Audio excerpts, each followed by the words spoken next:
Audrey Hepburn and Marilyn Monroe, two names that practically define opposite ends of Hollywood's golden spectrum. One, the dreamy-eyed fashion icon with an air of innocence. The other, the bombshell whose every step seemed to ooze seduction. For decades, whispers swirled. Audrey despised Marilyn, and yet no one seems to know why. There were no public feuds, no screaming matches on set, no dramatic Oscar night snubs. In fact, there's hardly any record that the two women ever even met. So, why do people still cling to the idea that Audrey secretly loathed Marilyn? It's a theory that refuses to fade, and part of that comes down to just how different the two stars were. Hollywood loves a rivalry. When two women rise to the top at the same time, especially when they seem like total opposites, the public can't help but imagine tension. And in this case, the contrast couldn't have been sharper. Marilyn was a poster girl for raw, uninhibited sensuality. Audrey, on the other hand, was grace personified. She was the kind of woman who seemed like she floated instead of walked. And that's where the tension supposedly began. Not between the women themselves, but between how they were marketed to the world. But there's more to it than just surface-level differences. In 1961, Truman Capote was pushing hard for Marilyn to play the lead in the film adaptation of his novel Breakfast at Tiffany's. He saw her as a perfect fit, sexy, vulnerable, unpredictable. So when the studio chose Audrey instead, Capote was furious, and fans of Marilyn were even more bitter. They claimed Audrey had stolen the role. It didn't matter that Monroe turned the part down because her advisors thought it was too scandalous. Rumors don't care about facts, and that's the root of it. Over time, the myth grew stronger than the reality. Commentators began to paint Audrey as the quiet intellectual who looked down on Marilyn's overt sexuality. Monroe was described as too much, and Audrey as just enough. It wasn't just a contrast, it was a judgment. One woman's style became a criticism of the others, and people assumed Audrey must have had some resentment or contempt for Marilyn. But here's the twist. Audrey never said a negative word about Marilyn in public. Not once. So why does this legend of hatred still live on? Maybe because the story fits too neatly into our cultural obsession with rivalry. Maybe because the idea of one woman tearing another down still sells better than the truth. Or maybe, just maybe, because we projected our own insecurities onto two women who were simply trying to survive Hollywood in their own ways. But that wasn't the whole story. Because behind those perfectly curated images, a deeper divide was being engineered. Not by the women themselves, but by the industry shaping their legacies. From the outside, Audrey Hepburn and Marilyn Monroe seemed like they came from different planets. But that contrast wasn't entirely natural. It was manufactured. Hollywood needed icons. And to make one woman shine, the industry often placed another in the shadows. In the 1950s and early 60s, that meant creating two carefully curated archetypes, the bombshell and the lady. And once those roles were locked in, Marilyn and Audrey were cast not just in movies, but against each other. Monroe was marketed as the ultimate seductress. Blonde, breathy, always just a little bit out of reach. She became the fantasy. But that image wasn't really hers. Behind the scenes, Marilyn was intensely insecure, constantly battling to be taken seriously as an actress. She hated being seen as a joke or a prop, but the studios didn't care. They sold her sexuality like it was a product on a shelf. That's what made money. And that's what she had to be. Audrey, meanwhile, was being built into the anti-Marilyn. Short-haired, soft-spoken, dressed in black instead of red. She was the elegant alternative. Instead of seducing the camera, she charmed it. While Monroe was being stuffed into tight dresses and told to pout, Audrey was handed Pearl's Givenchy gowns and scripts that made her seem both intelligent and unattainable. It wasn't just fashion. It was branding. And it worked. The media ate it up. Headlines compared them constantly. Grace versus glamour. Brains versus body. Innocence versus lust. Even the fans got pulled into it. Women who admired Audrey were often encouraged to see Marilyn as too much. Too loud, too wild, too exposed. And those who loved Marilyn, they saw Audrey as uptight, overrated, even smug. It was never about who these women really were.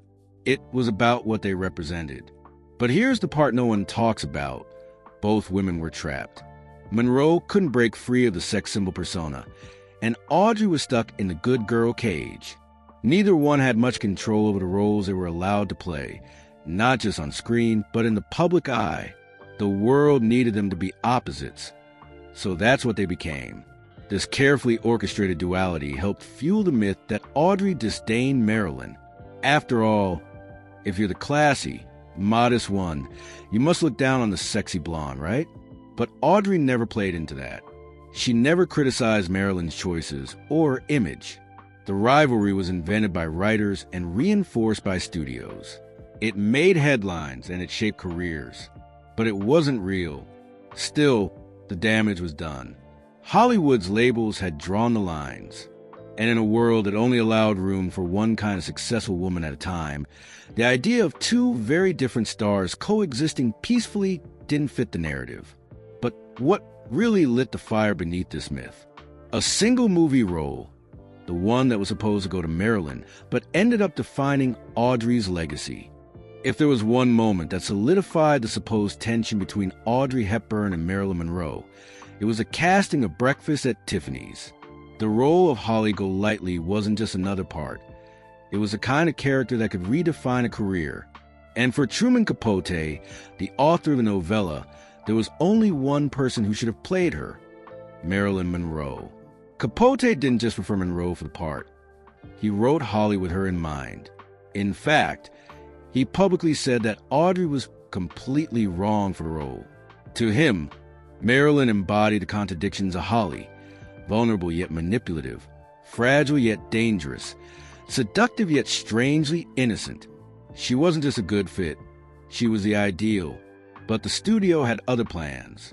When the time came to cast a lead, Monroe's team stepped in. Her acting coach and publicist advised her to decline. They believed the character's lifestyle, implied to be that of a high-end escort, would damage her already fragile image. Marilyn wanted to be taken seriously as an actress, and this role, they claimed, would push her backward. Reluctantly, she stepped away. Enter Audrey Hepburn. When she accepted the role, the reaction was immediate and mixed. Fans adored Audrey's elegance, but many felt she didn't match the raw, streetwise energy of Capote's Holly. Critics debated whether she was too polished, too restrained, too Audrey. Meanwhile, Capote couldn't hide his disappointment. He publicly blasted the studio's decision, saying, "Paramount double-crossed me in every way." This controversy created the perfect storm. Suddenly, Hepburn wasn't just taking on a challenging role. She was stepping into a spotlight that had been meant for someone else. And for many, that made her the villain. Rumors began to spread. Had Audrey lobbied for the part? Did she secretly want to outshine Marilyn? Was this proof of long-simmering resentment between the two? But the truth is far less dramatic and far more revealing. Audrey didn't steal the role. She didn't scheme or manipulate her way into Breakfast at Tiffany's. The studio made a business decision, plain and simple. Marilyn was out, Audrey was in. That's how Hollywood works. But once again, the public couldn't help but turn it into a battle between two women. To this day, people still argue about whether Audrey was wrong for the part. But what's often lost in the debate is how much pressure both women faced. Marilyn was criticized for turning it down. Audrey was criticized for saying yes. And neither of them got to tell their own story. But the ripple effects didn't stop there. This single casting decision didn't just spark a fake rivalry. It deepened the divide between how women were viewed in Hollywood. Because from that point forward, Audrey and Marilyn weren't just compared. They were weaponized against each other. And that brings us to something even darker: how the media and public use their differences to reinforce damaging stereotypes, ones that would haunt both women for the rest of their careers. Long after Breakfast at Tiffany's hit theaters, the image of Audrey Hepburn as a refined, delicate woman and Marilyn Monroe as the sultry, chaotic bombshell had become more than just Hollywood branding. It had turned into a full-blown cultural symbol. These weren't just characters anymore. They were used to define what a good woman looked like and what a bad one supposedly did. Audrey became the poster child for elegance, purity, and restraint. Her characters were seen as classy, even when they were flawed. Her beauty was described as timeless, natural, understated. Marilyn, by contrast, was framed through excess, too sexy, too emotional, too volatile. It wasn't enough that they were both successful actresses. Society needed to put them in opposite boxes. This divide wasn't accidental. It was rooted in a much older stereotype, the infamous Madonna whore complex. In that narrative, women were either virtuous and pure or seductive and dangerous. There was no in-between. Audrey was placed on a Madonna pedestal, while Marilyn was cast as the whore. It's a brutal and reductive lens, but it stuck, and the media loved it. Magazines, columnists, and even movie studios subtly leaned into the comparison. Audrey's image was used to redeem the femininity that Marilyn supposedly corrupted. If Monroe represented temptation, Hepburn represented control. If Marilyn's fame came from curves and scandal, Audrey's came from grace and self-discipline. But what no one seemed to acknowledge was that both women were performing, just in very different ways. Off camera, the reality was far messier. Audrey struggled with intense anxiety, self-doubt, and disordered eating. Her perfect appearance came at a cost, one she rarely spoke about publicly. Marilyn, meanwhile, was far more intellectually ambitious than people gave her credit for. She read voraciously, studied method acting, and desperately wanted to break free from the dumb blonde roles she was trapped in. But society didn't want complexity. It wanted contrast. One light, one dark. One innocent, one provocative. This forced dichotomy created a situation where people assumed the women themselves must have disliked each other. Why wouldn't Audrey look down on Marilyn? If the world had made her the ideal and Marilyn the warning sign. But that was a trap. It was never about what they thought of each other. It was about what we thought they represented. And it didn't stop at public perception. Even decades later, film retrospectives, celebrity documentaries, and social media posts keep reinforcing the same tired narrative. Audrey as the angel, Marilyn as a sinner. One respected, the other pitted. It's a comparison that robs them both of agency, turning them into props in a cultural war about how women should behave. The irony? Neither woman signed up for that role. They were victims of an industry and a public that constantly rewrote their stories to fit whatever message it wanted to send. But this myth wouldn't have held so tightly if not for one thing: silence.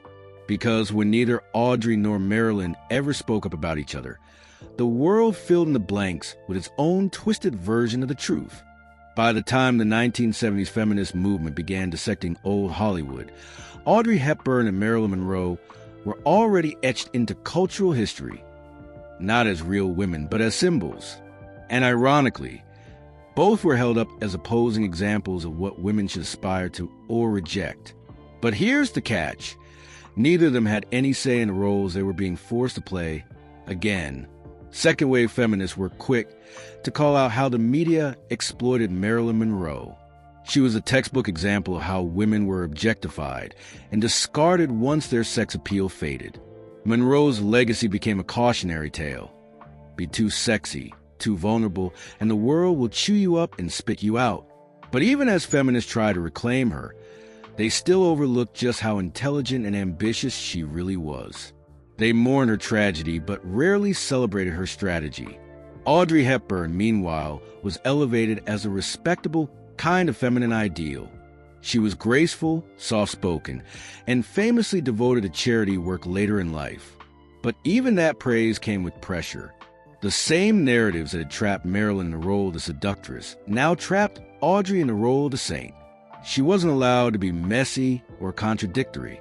Her silence was seen as class, her privacy as virtue. But behind the scenes, Audrey faced her own darkness. Failed relationships, miscarriages, and relentless media scrutiny that treated her like porcelain. Beautiful but never breakable. And still, The myth of their rivalry survived. Why? Because it served a purpose. It allowed people to make a moral choice without confronting the ugliness of the system. You were either an Audrey, modest, tasteful, and graceful, or a Marilyn, risky, wild, and doomed. It was never about the women themselves. It was about control. And through it all, the most telling detail is this. Audrey Hepburn never publicly commented on Marilyn Monroe. Not during her life. Not after her passing. Not even when asked. That silence, more than anything, became fuel for speculation. People assumed it meant judgment, disdain, or superiority. But what if it meant respect? What if Audrey understood better than anyone how the machine worked, and knew that feeding the narrative would only make it worse? Because here's the thing, both women were used. Not just by the studios, but by the press, the public, and eventually, even feminist discourse. They were twisted into icons to fit whatever agenda was trending at the time.